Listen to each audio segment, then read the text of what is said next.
Thanks everyone for being here. So we want to talk a little bit about the targets that the governor has put out. This is target season and numbers start to get introduced, and these are the numbers that each areas would have for the fiscal budget coming up.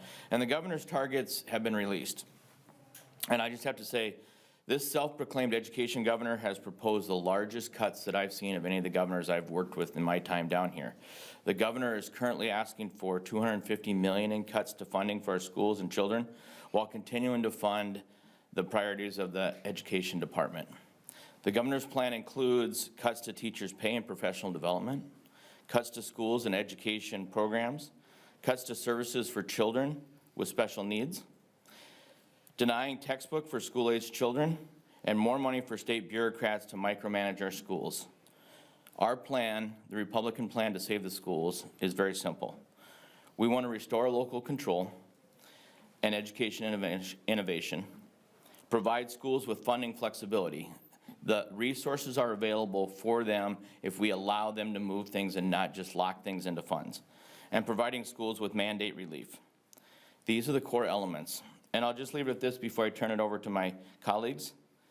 This governor's budget widens the fiscal disparities for our schools while continuing to not address the achievement gap and the disparities in education with the most abysmal academic results that I have seen. So with that, I'll turn it over to Policy Chair Bennett. Whatever my name is, right? Hi, I'm Peggy Bennett. I represent 23A. I'm also co-chair of the Education Policy Committee. I'm former elementary school teacher of 33 years. I love schools and I love our kids. I would just want to mention to you the things we've been hearing in committee since the beginning from our school leaders. Our schools are in crisis. Many of them are headed towards statutory debt, which is in the business world called bankruptcy. And they're crying out for help right now. We need to save our schools.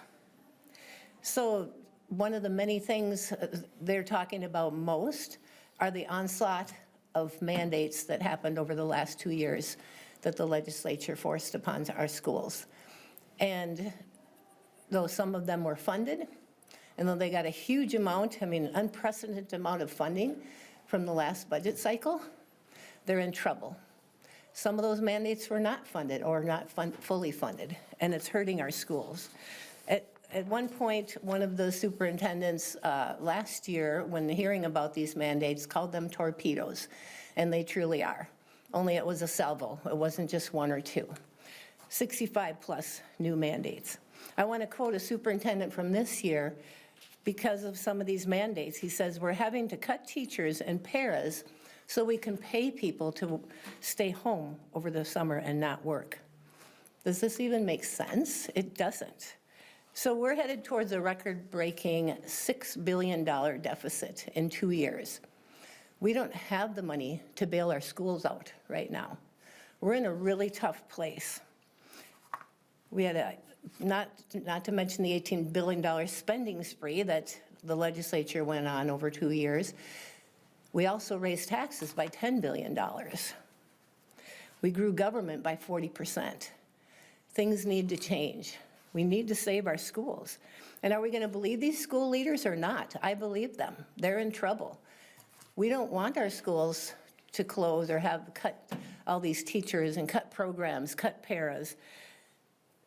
So what we have here are some real solutions that Representative Creshaw, Chair Creshaw mentioned, where we would like to see some mandate relief, just even a delay. That's what Republicans are proposing. Let's delay or allow schools, through school board permissions, to delay these mandates as needed. Let them get their feet on the ground. Let us examine those mandates. Do we really need all of them? That allows some flexibility locally. Let's give them the opportunity for funding flexibility where they can transfer dollars between accounts, which they can't do right now. And let's give them the opportunity to innovate so they can actually educate our kids with literacy, math, science, and those important core areas. So I think this is really serious. We all are here because it's serious. Our schools are in crisis, many going bankrupt. cutting teachers, pairs, and programs this year, and it will be worse next year. We have to do something, and we have proposals to fix this issue and help our schools. So does anybody else want to? Yeah, I'd just like to Comment? invite Go Vice ahead. Chair Ben Bakeberg and Vice Chair Patty Mueller up as well for quick comments. Yeah, my name is Ben Bakeberg. I have the privilege to serve the communities of Prior Lake, Jordan, a portion of Shakopee and the surrounding townships. As Chair Creasha said, I'm the Vice Chair of the Education Finance Committee, and I actually live this on a daily basis in my professional job. I'm also a middle school principal, and I am coming off of just meeting with staff and telling them that their job is either cut or it is different next year. And it is extremely frustrating because we're coming off of of a session where schools have been painted to get historic funding. And that is true that there was historic funding, but the secret that isn't talked about is there were historic mandates put on schools as well. And from the legislature, we said, well, we as Republicans didn't, but my DFL colleagues said, we know better than you how to manage your school. And that's just simply contrary to what common sense says. So the needs of Prior Lake, where I represent, are very different than the needs of Pequot Lakes. And we have to trust our local school boards, and we have a package of bills that we have heard in committee, and we will continue to hear, that send a message to our schools that we trust you, we support you, and you need to innovate at your local level to best fit your needs. And then, frankly, the school is responsible for what happens. And some of the districts that have not financially planned well are reaping the results of that. So they need to address that, and it's not the job of the legislature to bail those schools out. So we need to move forward. We need to listen to our actual educators, the boots on the ground that do the work, so that they can support our kids. And in all of this stuff that gets talked about, we lose sight that we're talking about kids. And all of us that serve, regardless of political party, that serve in the legislature, that are also educators, we went into education because we love kids and we want to serve kids. So let's remember that as we move forward. I'll turn it over to Representative Bennett, or Representative Mueller. Thank you. Thank you, Representative Patricia Mueller from Austin, Minnesota 23B and the surrounding areas. This is my third term, and I've been in the classroom for over 2 decades. Have a current active teaching license and do go back into the classroom when I have a chance to. And so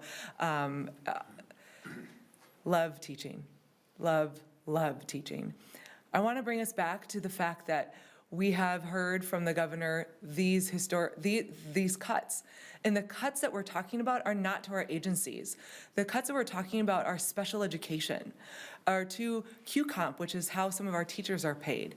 They're non-public pupil aid, meaning some of our students will not be able to get textbooks or to be able to get to school, which is actually changing a law to be able to deny these kids some of these funding that has been around for decades. We're also seeing cuts to our charter schools. This is devastating to our schools. And when we talk about how we need to right-size government, we don't right-size government on the back of special education, on the back of our teachers, and on the back of our charter schools. We don't right-size government on those who are the most vulnerable. What we do is we look at how the agencies are looking at their money and how they're spending their money and guiding our schools. And we look at where they need to be tightening their belts and be doing what they need to be and making sure they're doing their job well. And so I also serve on the Jobs Committee, and we're hearing that the same in other agencies. They are not taking the $6 billion deficit seriously, and neither is Governor Walz if he's putting on a proposal like this. If his proposal is to put the cuts on education on our most vulnerable instead of on our agencies, on government, this is not a serious proposal, and it's something that we as Republicans are hoping that we're going to be able to show how we can show leadership in our solutions of local control, funding flexibility, and making sure that we incentivize innovation and that we are focusing on core academics of reading, math, and science. So thank you so much for being here, and we would be happy to field any questions. What are some of the specific mandates you guys be looking to target first? So what we're hearing from the schools, number one is the UI mandate. That is funded, and that will continue to run out of money if we don't take care of that. And that's just simply offering people not to work over the summer, or offering UI benefits for people not to work. So that's one of the first mandates we hear. We also look at the universal school lunch, and that's locking money into the lunch program and tying into the federal side, that they have no funding flexibility they can't use for, say, repairs in their kitchen or other items. And that creates problems. So really what happens in school finance is you can put all these monies in cookie jars and you can put them up on the shelf, but if you can't reach the cookie jars, you can't access that money. And that's what schools talk to us about, mandates and funding flexibility. Would you be looking for, just to be clear, a full cut to school meals program, or? Well, let's be clear, the only person Partial. talking about cuts right now is Governor Walz. What we're talking about is funding flexibility, allowing the schools to look at the dollars they have, transferring those from within the funds, rather than carrying surpluses in funds that they can't use. How about they use that for their academic and education achievements? Funding flexibility. We keep hearing about how special education is the largest growth area in the budget, or one of them. How do you propose getting a handle around that and tackling the deficit without looking at the special education costs? Well, the first thing you don't do is offer a $240 million cut to schools, as Governor Walz has done. The second thing you do is you allow the schools to work with the cross-subsidy, and they can move those funds around. The schools, when you hear people like Representative Ben Bakeberg, who in his other job is a middle school principal, they're just trying to make this happen.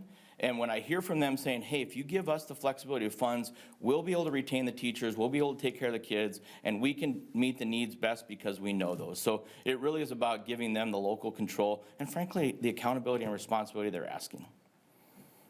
Can you talk about the aid you mentioned to the textbooks for Yeah. private and charter schools? I'm sure a Democrat argument would be that we shouldn't be giving taxpayer dollars to private schools, even though it has been such for a while. So I'm just wondering, can you answer that potential criticism and why you think these dollars are so important? Yeah, so I think it's interesting that the governor would decide to discriminate against kids based on the education they choose. The non-pupil aid is there to allow students who are homeschooled or in the private schools, maybe they're coming up through the elementary, as they integrate into the public school system, they have the same academic and right to academic materials. And that's what this is doing. So a governor who proposed not banning books has decided there's a segment of kids that don't deserve books. I think that's wrong. So I can take one more. Are you concerned about the pace of negotiations on this and everything else? The Senate's debating January 6th right now for God knows how long. Are you concerned about 54 days left in the session, and where's this all gonna go? So here's what I'm concerned about. The governor's offered a $240 million cut. We already hear schools talking about staff reductions. The schools have said to us, and the teachers have said, hey, for us to stay viable, we need money in pensions. The schools have said, I have facility maintenance, I have special ed needs, I can go down the list. And the governor's response is, well, let's cut funding, let's not fix this for you, and just roll the dice and see which staff loses their job. I think that's the bigger problem, and I hope that comes up in negotiations. And yes, I think it's frivolous that the Senate is not dealing with this and sending over some serious proposals to us. Is the governor negotiating enough with you on education and anything else? No, the governor is in Iowa most of the time. Well, tonight he's in Texas, but Iowa and Texas are the same once you get south. Just different temperatures. So thank you very much. Thank you for your time.